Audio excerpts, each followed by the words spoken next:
Hello everyone, আসসালামু আলাইকুম। কেমন আছো সবাই? চলে আসলাম আবারও তোমাদের মাঝে নতুন আরেকটি ভিডিও নিয়ে। আশা করছি আজকের ভিডিওটিও তোমাদের কাছে অনেক ভালো লাগবে। তো দেখো, আমাদের বাসায় অনেক সময় এই ধরনের কয়েল আমরা জ্বালাতে গেলে কয়েলের যে স্ট্যান্ডটা সেটা খুঁজে পাই না। এটা মাঝে মধ্যে হয়ে থাকে, কোথায় রেখেছি এরকম হয়। তো যদি হয়ে থাকে তোমাদের কারোর সাথে, তাহলে এরকম করে তোমরা কয়েলটা জ্বালাতে পারবে। তো দেখো, আমি এটার একটা টিপস শেয়ার করছি, আশা করছি ভালো লাগবে। তো দেখো, আমি এখানে একটা নেল কাটা নিয়েছি আর এই নেল কাটাটার মধ্যে এভাবে করে বসিয়ে দিচ্ছি। এতে করে কিন্তু খুব সুন্দর আমাদের এই সমস্যাটা সমাধান হয়ে যাবে। স্ট্যান্ড ছাড়াই আমরা কয়েলটা ব্যবহার করতে পারবো। আশা করছি ভিডিওটা ভালো লেগেছে। ভালো লাগলে লাইক করবে। চলে যাচ্ছি পরবর্তী টিপসে। তো দেখো আপুরা, আমাদের বাসায় এই ধরনের বালিশের কাভার পুরনো ওগুলো থেকে থাকে। তো অনেক সময় আমরা এই ঘর মোছামুছির কাজেই লাগাই কিংবা ফার্নিচার মুছি। আজ আমি বালিশের কাভার দিয়ে অন্য একটি টিপস দেখাবো, আশা করছি ভালো লাগবে। তো দেখো, আমাদের রান্নাঘরে এই ধরনের বেলুন পিঁড়াগুলো থাকে, সেগুলো কিন্তু আমরা এভাবেই রেখে দিই।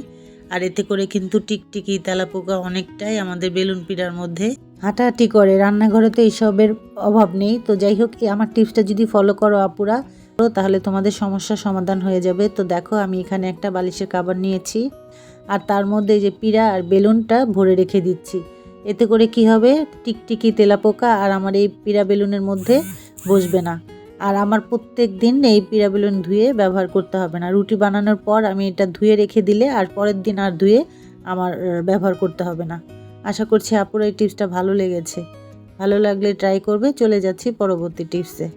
তো দেখো, আমাদের রান্নাঘরে সবসময় আমরা এই ব্লেন্ডার মেশিনটা রেখে দেই, কারণ এটা যখন আমাদের দরকার হয় তখন কিন্তু ব্যবহার করি। আর এমনিতে কিন্তু পড়েই থাকে, আর এতে করে কিন্তু অনেক ধুলাবালি ময়লা পড়ে থাকে এটার মধ্যে। তো আমি যে কাজটা করব আপুরা, তো দেখো এখানে আমি একটা বালিশের কাভার নিয়েছি আর এই কাভারটা দিয়ে আমি ব্লেন্ডার মেশিনটা ঢেকে দিচ্ছি। এতে করে কি হবে, আমার যখন দরকার হবে তখন আমি এটা খুলে তারপরে ব্যবহার করব। কারণ রান্নাঘরে এমনিতেও তেল কাস্টে ময়লা সব কিছুই থাকে। তো আমাদের ব্লেন্ডার মেশিনটা আর বারবার পরিষ্কার করতে হবে না। যখন আমার এই কাপড়টা ময়লা হবে তখন আমি এটা খুলে তারপরে ওয়াশ করে নিব। তো আশা করছি আপুরা তোমাদের এই ভিডিওটা ভালো লেগেছে। ভালো লাগলে তোমরাও ট্রাই করতে পারো। চলে যাচ্ছি পরবর্তী টিপসে। এখন যে টিপসটি দেখাবো আপুরা, অনেক গুরুত্বপূর্ণ একটি টিপস। তো দেখো, আমি এখানে একটা কাঁটা চামচ নিয়েছি আর এই চামচটার মধ্যে আমি টিস্যু পেপার পেঁচিয়ে নিচ্ছি, মানে মুখের অংশটুকু আমি পেঁচিয়ে নিচ্ছি ভাঁজ করে। আমি আরেক টুকরো টিস্যু ব্যবহার করব এখানে। তো দেখো, আমি এটা প্রথমে পেঁচিয়ে নিলাম, এখন আরেকটা আমি পেঁচিয়ে নিচ্ছি একইভাবে, যাতে ওই কাটার অংশটা যেন বের হয়ে না যায়। এভাবে পেঁচিয়ে নিতে হবে। তো আমি সুন্দর করে এটা পেঁচিয়ে এখন একটা রাবার দিয়ে আটকে নিলাম। রাবার দিয়ে আটকানোর কারণে এটা নড়বে না, তুমি যত এটা ঘষা মাজা করো আর যাই করো নড়বে না। তো খুব সুন্দর করে আমি আটকে নিয়েছি। এখন এটা দিয়ে যে কাজটা করব, তো চলো তোমাদের সেটা দেখাই। আমাদের এই যে ফ্রিজের এই যে পাশে যে রাবারগুলো থাকে, এগুলোর মধ্যে কিন্তু অনেক ময়লা জমে যায় আর এগুলো কিন্তু আমরা বের করতে পারি না সহজে হাত দিয়ে। তো আমরা এই যে এরকম একটা কাঁটা চামচের সাহায্যে টিস্যু পেঁচিয়ে এটা আমরা পরিষ্কার করে নিতে পারি খুব সহজভাবে। বেশি জোর দিতে যাবে না আর বেশি চাপাচাপিও করতে হবে না, খুব সহজে এটা পরিষ্কার করা যায়। তো দেখো কত ময়লা উঠেছে। ঠিক একইভাবে কিন্তু এভাবে সব পরিষ্কার করে ফেলেছি আপুরা। তো আর এভাবে তোমরা চাইলে পরিষ্কার করে নিতে পারো, একদম এই রাবারের মধ্যে ময়লাগুলো আর আটকে থাকবে না। তো দেখাচ্ছি তোমাদের টিস্যু পেপারটা খুলে। তো আমরা অনেকেই এই রাবারের এই অংশটা পরিষ্কার করতে গেলে ফ্রিজের আমরা পরিষ্কার করতে পারি না, রাবারটা অনেক সময় ছিঁড়ে যাবে এই ভয়ে। তো এইভাবে যদি তোমরা পরিষ্কার করো, খুব সহজে পরিষ্কার করে নিতে পারবে। চলে আসলাম আরেকটি টিপসে। তো আমরা এই ধরনের ছোট ছোট প্যাকেটগুলো অনেক সময় খাবার নিয়ে আসি, যেমন দুধ, কফি কিংবা মশলা, এই ধরনের জিনিসগুলো আমরা যখন নিয়ে আসি বাসায়, অনেক সময় হয় অর্ধেকটা ব্যবহার করি, অর্ধেকটা থেকে যায়। তো ওই অর্ধেকটা আমরা কিভাবে রাখবো, তো দেখো আমাদের বাসায় এই ধরনের ছোট ছোট ক্লিপগুলো থাকে না, কাপড় রোদ্রে দিই, এই ক্লিপগুলো দিয়ে এইভাবে আমি আটকে রেখে দিলাম। এতে করে কিন্তু উল্টালেও পড়বে না, খুব সহজেই রেখে দেওয়া যায় যে কোনো জায়গায়। তো আশা করছি আপুর এই টিপসটিও ভালো লেগেছে। চলে যাচ্ছি পরবর্তী টিপসে।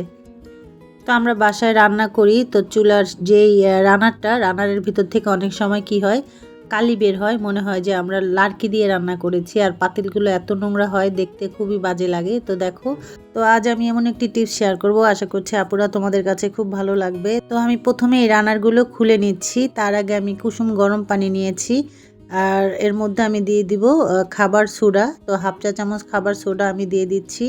আর লাগবে এখানে আমার ডিটারজেন্ট পাউডার, এটাও আমি হাফ চামচ দিয়ে দিচ্ছি। এখন আমি রান্নারগুলো আধা ঘন্টার জন্য ভিজিয়ে রাখবো।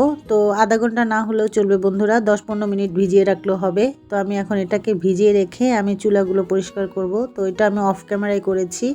10-15 মিনিট পর আমি আসলাম আপুরা। তো দেখো এখন আমি যেটা পরিষ্কার করব। তো আমি এই পানিটা দিয়েই কিন্তু আমি চুলার সব কিছু পরিষ্কার করে নিয়েছি। আর ততক্ষণে কিন্তু এই যে রান্নাটা ভিজে গিয়েছে।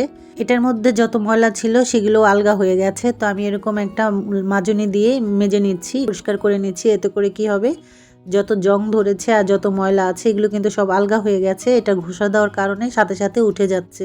এই পানিটা দেখলেই বুঝতে পারছো আপুরা যে কতটা ময়লা হয়েছিল। তো এগুলো আমি পরিষ্কার করে নিলাম। এখন আমি সাদা পানি দিয়ে ধুয়ে নিব। এই রান্নাটা জং ধরার কারণে কিন্তু তাড়াতাড়ি এটা নষ্ট হয়ে যায় আর ভেঙেও যায়। এতে করে কিন্তু আমাদের অনেকটাই সংসারে অপচয় হয়। আর এই অপচয় হাত থেকে বাঁচার উপায় কিন্তু আমরা মেয়েরাই জানি, তাই না? রান্নাটা কিন্তু খুব সুন্দর পরিষ্কার হয়ে গেছে। এখন আমি একটু কাপড় দিয়ে মুছে নিচ্ছি ভালো করে। এখন আমার এটার ভিতরে যেই ময়লাটা আছে তো এদিক দিয়েই কিন্তু কালি বের হয় এই ছিদ্রগুলোর মধ্যে। তো আমি একটা টুথপিক দিয়ে এটা একটু খোঁচা দিয়ে নিচ্ছি এভাবে। ভিতরে যদি কোনো ময়লা থাকে তাহলে বের হয়ে যাবে। আসলে আমি এই যে লোহার জালিটা দিয়ে মাজার কারণে সবগুলো বের হয়ে গেছে। তারপরেও যদি একটু একটু থেকে থাকে তো সেগুলো বের হয়ে যাবে। তো এভাবে অবশ্যই পরিষ্কার করে নিলে দেখবে যে তোমাদের অনেকটাই চুলার থেকে আগুন বের হবে আর কালিও বের হবে না। এখন আমি কি করব, যাতে জং না ধরে এর জন্য আমি একটু নারকেল তেল এখানে হাতে মাখিয়ে নিয়েছি। এখন এটার মধ্যে সুন্দর মতো বসিয়ে দিব। এতে করে কি হবে, আমার এই রান্নাগুলোর মধ্যে আর জং ধরবে না। আর এখন চুলা থেকে আগুনও বের হবে খুব সুন্দরভাবে, আমার আর অপচয় হবে না। এতে করে কিন্তু আমার অনেকটাই খরচ কমে যাবে। তো আমি দেখাচ্ছি চুলার আগুনটা কত সুন্দর এখন ধাও ধাও করে জ্বলছে, কোনো দিকে কমতি নেই। আর আমার চুলার অর্ধেক খরচও কমে গেল গ্যাসের।